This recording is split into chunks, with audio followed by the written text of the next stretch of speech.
तुम्ही मागच्या सीन मध्ये पाहिलेलंच आहे की मिठूला वारकर यांनी किडनॅप केलं. चला आता बघूया सीन मध्ये काय होणार आहे बिचारा मिठू सोबत. त्याची आई रडत किती असेल. चला चला स्टार्ट. काकू काकू विठूला झाला तरी किडनॅप केलं. मिठूला कोणीतरी किडनॅप केलं. चल मग आपण ना एक ना अख्खा राऊंड मारून येऊ इकडचा.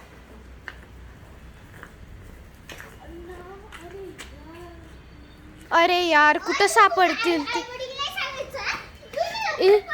ए यार ते पळत गेले चोरटी.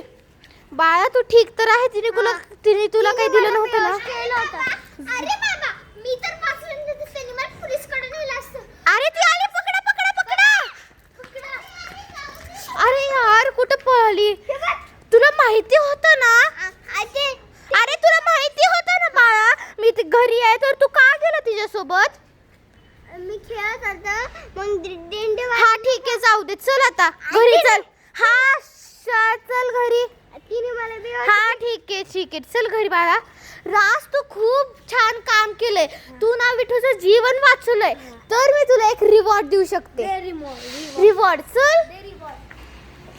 थँक्यू. आता तुम्हाला समजलंय की एक त्या मुलींना बाहेर नका पाठवू. तर आता तुम्ही बघितलंच एका छोट्या पोरगामुळे एका अजून छोट्या पोरगाची जान पण वाचली. छोटा असो का मोठं कोणाला तरी तर पाठवाच बाबा. तर या वंडरफुल स्किटचं दी एंड. Thank you bye.